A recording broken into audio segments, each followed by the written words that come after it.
Two 85-pound German shepherds share one job: guarding a newborn girl. Not one of them takes the night shift. Both do, every single night. They lie down on either side of her, and they do not move. Nobody trained them to do this. Nobody asked. They simply decided. But to understand why two enormous dogs made that decision, we have to go back to the day she came home. Sarah brought her daughter Lily home on a cold Thursday afternoon. She lived in a quiet suburb outside Denver, Colorado. Her two German shepherds, Zeus and Rex, had been rescued as puppies from the same litter. Zeus was the darker of the two, nearly 90 pounds, with a thick black and tan coat and long fur that made him look even bigger than he was. Rex was slightly smaller, 85 pounds, with lighter markings and calmer eyes that seemed to study everything before reacting to it. They had grown up together. They had never been apart, not for a single night. For 3 years, it had only been Sarah and her two dogs, living in a house that always felt a little too quiet. She used to joke that they were her actual children. Friends would laugh and remind her that real babies don't weigh 85 pounds and shed on every piece of furniture in the house. She had no idea how true her joke would eventually become.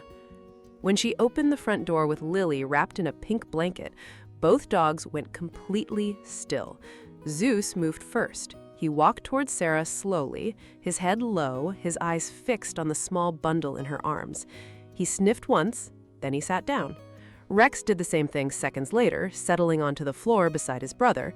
Sarah lowered herself to the ground and let them look. Neither dog barked, neither dog pushed forward.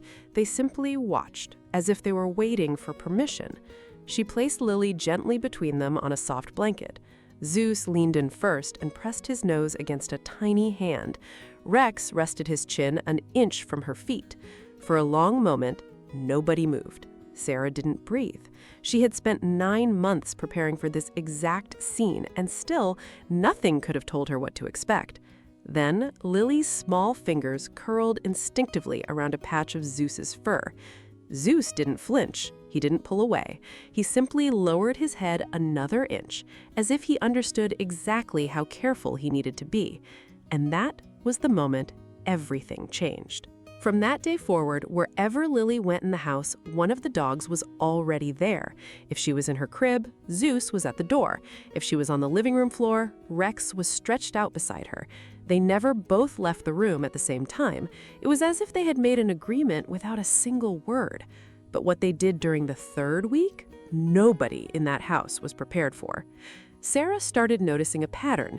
Every evening around 7, before Lily even began to fuss, Zeus would stand up and walk to the nursery. He would lie down outside the door and wait.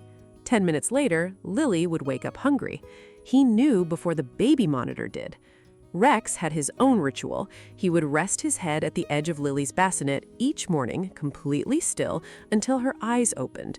The moment they did, his tail would start to move, slow and steady, like he had been holding his breath all night. Sarah began filming small moments on her phone. 2 enormous dogs, gentle enough to let a 3-month-old grab their ears with both hands and never once flinch.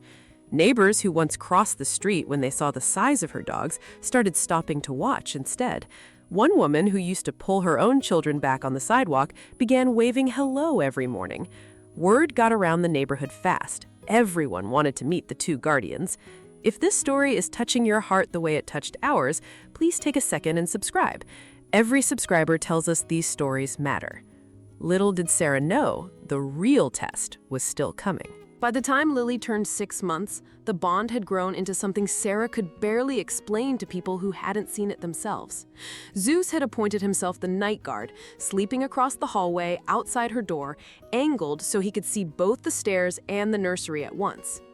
Rex had become the daytime shadow, following Lily's crawling path across the living room floor, inch by inch, always staying close enough to catch her if she tipped over. When Lily started pulling herself up on furniture, it was Rex's back she reached for first. He would brace himself completely still, like a living piece of furniture built just for her, and he would hold that position for as long as she needed it. Sarah watched it happen a dozen times before she stopped worrying he might move at the wrong moment. He never did. Stories like this are exactly why this channel exists. Sarah's mother visited one weekend and watched Zeus follow Lily from the kitchen to the living room without being called once. She turned to Sarah and said something Sarah has never forgotten. Those dogs aren't just watching her, they're raising her. If you've ever felt this kind of love from an animal, you already understand why people who live with dogs like this never forget it. Sarah started to notice something else, too. The dogs seemed to know the difference between Lily's normal cries and something else entirely. Something was coming that would prove it. And then, one night at 11:43, everything changed. Sarah was asleep down the hall when Zeus began barking. Not his normal bark, a short, sharp sound she had never heard from him before. She ran to the nursery and found Lily awake, her small body warm to the touch, her breathing shallow and fast. Rex was already standing at the crib, refusing to back away even as Sarah reached in. Lily had a high fever, climbing fast. Sarah's hands were shaking so badly she could barely unlock her phone. She called the pediatrician's after-hours line, her voice cracking as she explained what was happening. The nurse told her to watch for signs of a febrile seizure and to bring her in immediately if the fever kept rising. Every minute felt like an hour. Zeus did not leave the nursery doorway once that entire night. Rex stayed pressed against the crib, still as a statue, until the fever finally broke close to dawn. The pediatrician later told Sarah that dogs can sometimes sense changes in body temperature and behavior long before a parent notices anything is wrong. That bark, she said, may have given Sarah the extra minute she needed. What Sarah realized that night, she has never been able to forget. Today, Lily is walking, and Zeus and Rex still flank her wherever she goes. Neighbors no longer cross the street. They stop to watch two enormous dogs kneel down in the grass so a toddler can climb onto their backs. Sarah still remembers the first afternoon she carried her daughter through the front door, terrified of how her dogs would react to something so small and fragile. She never imagined she was walking into a house with two guardians already waiting. Zeus and Rex were never trained to protect Lily. Nobody taught them the schedule, the positions, the ritual at the nursery door. There was no class for what they do, no command that made them choose her the way they did. They simply decided on their own, the moment they met her, that this was their job now. And every single day since, they have shown up for it without being asked twice. They have never stopped doing it. Some guardians wear a uniform, others wear fur. Zeus and Rex never asked for this job. They just showed up, and they never left. Would you trust two 85-pound German Shepherds to guard your newborn? Or would fear win first? Tell me in the comments.